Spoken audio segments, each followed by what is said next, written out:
Use this as our lectern if we Be in the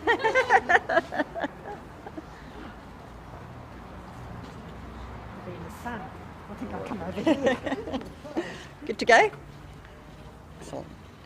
Oh, well, good morning, Queensland. I can report that we have 4 new cases in Queensland. 2 of those are overseas acquired and in hotel quarantine. The other 2 are locally acquired. They are household contacts of a known case linked with the aviation cluster. They were detected while in home quarantine. However, we're still investigating whether they have spent any time in the community while infectious. But they are young individuals in the household, so it's unlikely they've been to other exposure sites beyond what their parents have. But of course, that investigation is occurring at the moment. We can also report that the truck driver that we said is an animal handler that was on the Gold Coast that we reported yesterday, New South Wales has now advised us that that is a negative positive case, so that's great. So that case is no longer a concern at all. So that brings us to 25 active cases. Well done to Queenslanders. We did 21,194 tests yesterday, and that brings it to over 70,000 tests have been done since the start of this aviation cluster. So thank you for people coming out and getting tested. Of course, across those LGAs of Moreton Bay Regional Council, Brisbane City Council, Logan and Gold Coast, but also Townsville and Palm Island. So please, if you have any symptoms anywhere in Queensland, but particularly these local government areas where we know there's been known cases, please come out and get tested, and we know that you will rise to that challenge because we have seen these numbers increasing every day in our testing. We did 22,395 vaccinations yesterday, so well done for everyone coming out and getting vaccinated. And it's wonderful that we're here today at one of our new pop-up clinics. So I'm at the North Lakes Health Precinct. It is open today and tomorrow from 8:30 to 4 p.m. and from next Friday they'll be opening up on Friday evenings from 5 p.m. to 9 p.m. We'll be opening from Fridays to Sundays for the next 4 weeks, and we encourage people to come down and get vaccinated. And I know some people have already got in nice and early this morning and have already had their vaccine and are heading off to enjoy their long weekend. I do also want to mention that New South Wales has indicated that it is putting casino into lockdown on the New South Wales border, which means that from 1 a.m. tomorrow morning we will be putting the Richmond Valley local government area that is in that border zone into that higher level of restrictions as a hotspot as well. So please, anyone who is in that area or travelling to that area, be aware of the changes from 1 a.m. Tomorrow morning. I also want to advise, of course, the NRL Grand Final that's tomorrow. We will have vaccine pop-up clinics around the stadium. We had such success last weekend that there'll be 2 locations, one at the north and one at the south entry. The northern side is open from 10:30 to 6 p.m. The Wally Lewis statue end, so I'm sure everyone knows where that is. And the southern site is open from 4 p.m. to 6 p.m, the Milton Road end. So if you get a chance, pop along and get vaccinated before the game, or you can come along and make a booking to come and get vaccinated. Remembering, all of the Queensland Health Community Vaccination Hubs are open for walk-ins from now on. You do not need to make a booking. Even if you have a booking that's already booked in for the next few weeks, you can walk in and get vaccinated now. Just tell them you had a booking and that would be cancelled. If you are due for your second vaccination, again, come in, get your second vaccination, because the quicker you get your second vaccination when it is due, then you'll get that protection. Remembering, it's 2 weeks after you get your vaccination that you get full cover. So I'll hand over now to Dr. Young to just talk about these cases a little bit more, and then we'll hear from the local member, Chris Whiting, about our new pop-up clinic here at North Lakes. Dr. Young. Thank you very much, Minister. So yes, 2 new cases overnight, but the really good news is that more than 21,000 people came forward and got tested. And we've had more than 70,000 Queenslanders get tested since the start of this cluster. So that is really reassuring. Please keep coming forward, particularly anyone who lives in Portside Hamilton. I really need you to come forward and get tested because one of the cases has been there, and I do need to see a bit more testing from Portside Hamilton. But anyone in Queensland, anywhere at any time, any symptoms, come and get tested. So our new two new cases this morning are both children of that gentleman I announced yesterday who'd been down in the Gold Coast for 4 days while infectious. So they were in quarantine, but they did have a short period of time, of course, before they went into quarantine. We're double checking that there weren't any other venues that they attended that they weren't at with their father. So there may be some additional venues come through from that, but no other new community cases, which is really good. But now, every single day that we don't have community transmission is another day that more than 50,000 Queenslanders have the opportunity to get vaccinated. We have plenty of vaccine. Please, immediately, if you haven't had your first dose of vaccine, it's really important that now's the time you come forward and get vaccinated. You can go to a pharmacy, to your GP, come to one of our clinics like this one here that's a pop-up clinic this weekend. Just go online, find your closest clinic and attend. And if it's more than 3 weeks since your first dose of Pfizer, 4 weeks for your first dose of Moderna, or 12 weeks for your first dose of AstraZeneca, please come forward and get your second dose, because it's not until you get your second dose that you then have that increased protection, and then it takes another 2 weeks after that second dose. So please, everyone, come forward now, 12 years or older, and get vaccinated. That is the best possible protection. Thank you. That's a very loud bird. Even the wildlife is happy here in North Lakes. My name is Chris Whiting. I'm the proud member for Bancroft. Welcome to North Lakes. It's increasingly a hub in Queensland of education and health services as well as retail. Makes perfect sense to put a pop-up clinic here. I want to say to people in the area and to locals, the clinic here is open between 8:30 and 4 p.m. today and tomorrow. And even better news, it's open on Friday evenings between 5 and 9. So for all those people who are out this weekend in the region, whether it be at the Westfield at North Lakes or at Costco, drop on down 9 Endeavour Boulevard, come and get one of your vaccines. Having a vaccine is the right thing to do for our community, for our families, and helps us continue to do the things we love to do. So I encourage people to come and use the opportunity and get vaccinated. So just to be clear, this is at the North Lakes Health Precinct, 9 Esplanade Boulevard at North Lakes, and it's open today and tomorrow, so please come down. I also will advise, being a long weekend, that all of the Queensland Health Community Vaccination Hubs are doing their normal Monday operational hours. So they're not closed. If they're normally open in your local area on Monday, they will be open this Monday. So you can go out on your long weekend and get vaccinated on Monday as well. Questions? Minister, could we say that the NRL Grand Final is locked in for tomorrow evening? Look, a day is a long time in COVID, but things are looking really positive.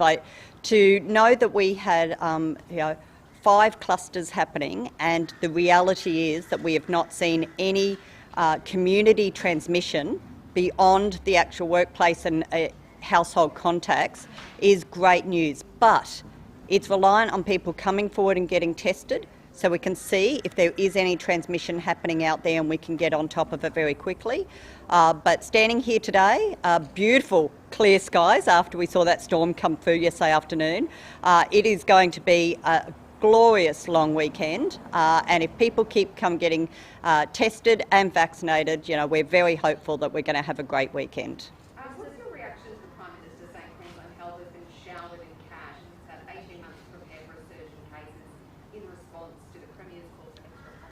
Well, it's really interesting that Scott Morrison, as the Prime Minister of Australia, chooses to comment just on Queensland. The letter that I signed had every single health minister from every state and territory in Australia, of all political persuasions. Every single one of us signed that letter. Every single one of us are saying that we have extreme demand in our hospital systems. We have been doing incredible work over the last 19 months since COVID started.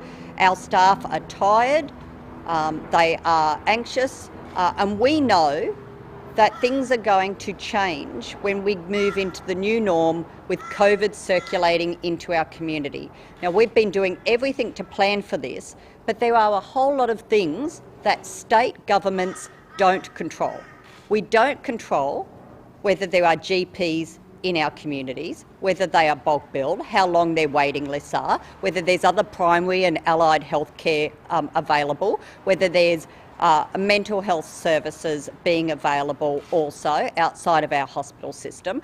We don't control whether someone who should be on an NDIS package gets the package and gets accommodation provided for them outside of a hospital, whether a private aged care bed is made available. Every single one of those things has a ripple effect. In fact, more than a ripple, it has a wave effect on our emergency departments, on our ambulances and on our bed capacity. And every single health minister is saying, we need to have the Commonwealth recognise that we need support as we open up more internationally and also our domestic borders. So why Scott Morrison would be so focused on Queensland when every single health minister has signed that, that's for him to answer. Minister, just on international travel, at what vaccination rate would Queensland agree to allow vaccinated overseas travellers to complete 7 days of home quarantine? So as we all heard from the Prime Minister, his announcement yesterday that New South Wales will be trialling having international arrivals coming back potentially as soon as next month. I presume that any states that are going to trial this, particularly New South Wales and Victoria, would at the very least be ensuring that they are out of lockdown before they have people going overseas and coming from overseas into those jurisdictions. But that's a call for them. But I assume that that would occur after they lift from lockdown, and we don't know when they're going to fully come out of lockdown and be at the same level of restrictions that Queensland are operating under. But it's a trial. We will wait to see what the outcome of that trial is, and we will get on with what we're doing, which is getting our population vaccinated and as much as we possibly can, lowering the risk to have this virus circulating broadly in our community while we get that vaccination rates up. So it wouldn't necessarily be that 80% threshold? Look, I have said continuously around the 80% threshold that the model, the Doherty Institute modelling is not just about percentage, it's also whether, as a state, what's the number of outbreaks you've got, whether you are able to test, whether you are able to contact trace and whether you are able to isolate the virus and manage those things. I saw the reference to Bali in today's paper, where people will be able to travel to Bali and back but may not be able to travel to Queensland. Well, can I say, I don't know if anyone wants to be travelling to Bali right now when they recorded 1,693 cases 2 days ago, and the 7-day average for Bali over the last week is over 1,900 cases a day. So I'm not quite sure how many people are going to be jumping on planes to go to Bali when they're averaging 1,900 cases a day. So let's just make sure we look at the modelling, we wait for the evidence that talks about what is a safe opening, but we're getting on with it. We're getting on with vaccinating. We have some of the lowest restrictions in the country right now. People are out holidaying this weekend, they're on school holidays, people are enjoying a long weekend, businesses are open, people are able to go to the theatre, to the cinemas, to a cafe, to a restaurant, to pubs and clubs, and we are getting on with enjoying our lifestyles and controlling the virus. I think Australians with family in Bali would maybe want to go to Bali. Of course, but do they want to travel there at the moment with 1,900 cases? I mean, what I'm saying is that this has been put out there by the Prime Minister. He has said that he will join with New South Wales and possibly Victoria and trial international travel. We will wait to see what the details of that trial is and the outcomes of that trial. We have no preconceived idea. We're not closed off to the idea at all. But I think the Morrison government needs to do a bit more planning on what countries are they opening up to. Do those countries have to have low levels of transmission of the virus? What happens if someone who travels from Australia to somewhere like Bali and contracts the virus? Are they going to go into hospital in Bali, or are they going to be transported back to Australia for healthcare? I just think there's questions to be answered, but we're happy to look at how the trial will roll out. Why was there such a delay yesterday in listing the exposure sites for the Gold Coast? Also, yesterday's media conference, Cura Serpa, for example, was listed or personally named as a contact site, and then it has never appeared on the contact tracing list. Can you explain why? Look, Dr. Young went through in detail about this yesterday. What we do, we actually report right up from 6:30 in the morning any information that we have on new cases. So some jurisdictions like New South Wales cut it off from 8:30 the night before, so you're not aware of anything that's happened since then. We report as current as from 6:30 in the morning. So that might mean we've literally only become aware of the information in the last hour or so before we're standing up and actually providing this information. Our contact tracers then have to sit down with these individuals and get more detail. The days they were there, the times they were there. Sometimes they're looking at the footage and getting more details. They're looking at the check-in app and actually seeing, was there any of the public there? Does this need to be listed as a public exposure site? Sometimes the public haven't been at any of these sites. It is a business where we know exactly who's been there. We're able to identify them, contact them and put them into quarantine. So it all depends on the circumstances. But look, for 19 months, our contact tracers have done an extraordinary job of interviewing individuals, finding out exactly where they've been, the hours they've been there, get this information up on the website. So we're doing that. They're doing it as quickly as possible. In New South Wales, we're seeing up to 4 days delay in reporting of positive cases and contact tracing. We've had people who have been contacted from more than a week or two after they've been to a site in New South Wales. So I think a matter of hours is pretty good for our contact tracers. Well, why aren't the businesses being notified? We're hearing reports that they're just finding out by being listed on the website. No one from Queensland Health is actually contacting them, forcing them to then start to panic and call Queensland Health to be left on hold. Look, as I say, we actually provide information real time when we stand up every morning. So we do announce those sites. We do have Queensland Health who reaches out to those businesses. They're not always immediate because they're working through the list of all the exposure sites. I've seen the media reporting how many exposure sites are going up every single day. So as you can all see, there are a lot of exposure sites. So we will work through that. We welcome businesses. I've had businesses ring me who have said, we're ready to go. We've heard on TV, on radio, we've listed. I can tell you we've already got our list of everyone who's been at our site. We've already shut down. We're already organising our cleaners. So I congratulate businesses that are so proactive that they start taking measures before we even get to reach out to them. Isn't that making them? So there are so many cases that are starting to creep towards the Gold Coast exposure sites towards our border. With international borders potentially being opening up, what does this mean for those who are trying to get back into Queensland from the state? Well, again, if I understand what Scott Morrison announced yesterday, he's talking about a trial in New South Wales. So we are working with Queensland residents who are already in the system, who have travelled interstate, to assist them in coming back as quickly as possible when rooms become available. So I don't see any disruption to those individuals. I think what we want to see out of the trial, because we saw a similar thing happen when we first entered into a bubble with New Zealand, where New South Wales did a trial on their own. What we don't want to see is people flying in from international into New South Wales, but then jumping straight onto domestic flights and going into other jurisdictions. That did happen initially, with New Zealand, with the trial with New South Wales. We would want to make sure that those people are doing their proper quarantine period before they jump on any domestic flights. Dr. Young, can we ask why you're concerned about Portside, please? Is it wastewater or something like that? No.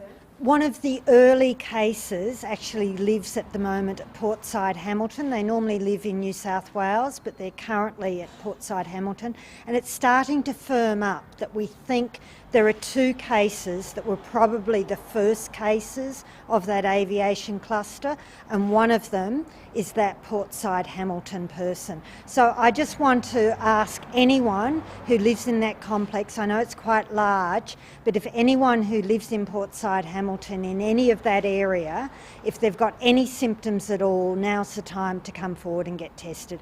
I know we've had fantastic response, over 21,000 people yesterday who got tested, but I'd really like a little bit of focus, not only on the Gold Coast, where we've had all those exposure venues, but also Hamilton. So you think the aviation cluster started?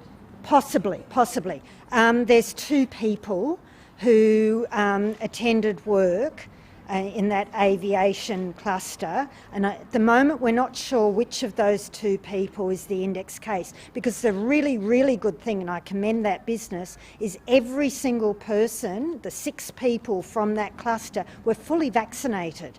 That actually though, although that's really good and it means risks are less, it makes it harder for us to do our job, because we know that vaccinated people frequently don't get any symptoms at all, or they might get delayed symptoms. So it makes it hard to work out who was the original case.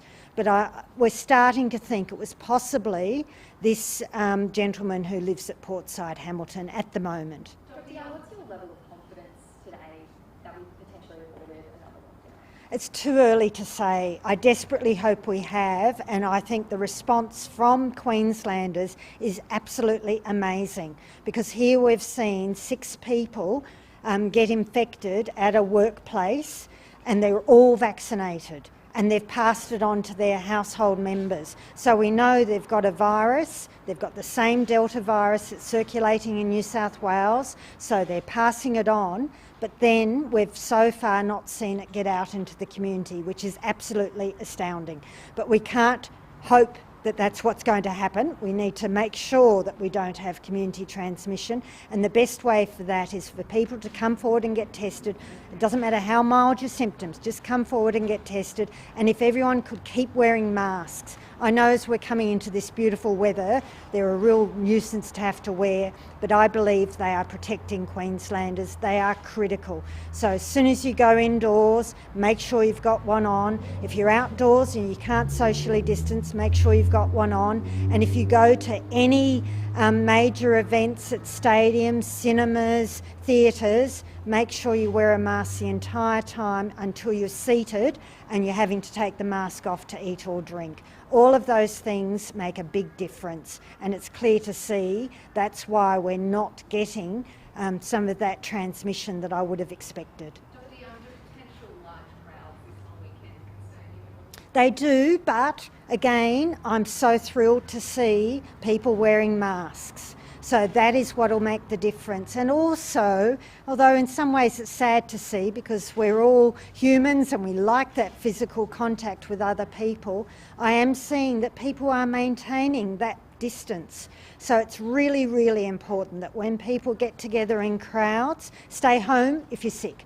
The slightest symptom, you've just got to stay home and not go out and about. But if you are going out and about, wear a mask. That's absolutely vital, unless you're in your own family group and you can maintain that 1.5 metre distance. You said on Friday that Queensland was very open when it's safe. What do you consider to be safe? When we've got as many people as possible vaccinated. So I'd like every single Queenslander 12 years of age or older to be vaccinated. I really would. At a minimum, I need them to have been given the opportunity to be vaccinated. And now we've got more and more stocks of vaccine, the opportunity is there. So it's really important. Go to one of the pharmacies, go to your GP or to another GP, come to one of our many clinics throughout the state. They're everywhere. So really and truly, everyone in Queensland, 12 years and over, should be able to get vaccinated. Thank you. A couple opposition members are part of a union that's got some links to some pretty strong anti-vaxxer views. Yeah. Do you think they should be stepping away from that membership? Oh, I absolutely think they should be not just stepping away from those organisations who have expressed anti-vaccination sentiment, but they should actually be condemning any anti-vaccination sentiment. And I know one of those people is the opposition's shadow health spokesperson, Ros Bates. So my question to Ros Bates is, how can she belong to an organisation that is espousing and supporting health workers not getting vaccinated, actually supporting health workers not getting vaccinated, and having this anti-vax sentiment? How can she, as a health worker herself, support that view? And why is it that David Crisafulli, as leader of the opposition, is completely silent on this when so many LNP members are actually members of this organisation? She claims it's for professional protection, to simply be part of that union, to be represented. She says she doesn't support the, views of everybody in a union. Do you accept that? No, I don't. No. The reality is, as politicians, we're always held to a higher standard, and we have to lead by example. If those are her views, come out and condemn the organisation for the views that they're expressing publicly, because this will impact on the health workforce. This will impact on public's views and sentiments. It is a time when we need everyone coming forward and getting vaccinated, and to simply say, oh, I'm a member but I don't support their views, is an absolute cop-out. It really is a cop-out. She is the shadow health spokesperson. She should be coming out and condemning that position and distancing herself. And if she doesn't, David Crisafulli should be doing it for her. Minister, your reaction to the father and son duo who were coming into Brisbane for the funeral? Yes, so I understand the police have fined these individuals. I understand they had a valid pass to come in, but they were not entitled to attend the funeral, and that really concerns me because we have seen so many outbreaks at funerals across the country. It is putting not just yourself at risk, but everyone who attended that funeral. So I think it was very selfish, and it is unfortunate, but the police have fined those individuals. And it reminds us that it's not simply about, do you have a valid pass to travel? This is about, when you are granted a pass, you must comply with the directives that attach to that pass. If that requires you to isolate yourself, to not move around the community, not to go to public spaces, not attend funerals or weddings, you must comply with that. Minister, what was your reaction to the New South Wales Premier's resignation yesterday? Oh, look, I think it's sad to see. I think she did the right thing, but it is sad to see anyone in that position leave their career in that way. But they are serious allegations. This was a decision for her. She's made those decisions. So, I'll leave it to the people of New South Wales to weigh all that up. Minister, a lot of Queensland is very obviously concerned about whether they were going to see family to stay for Christmas, and people have a bit of reassurance or any sort of answers around that.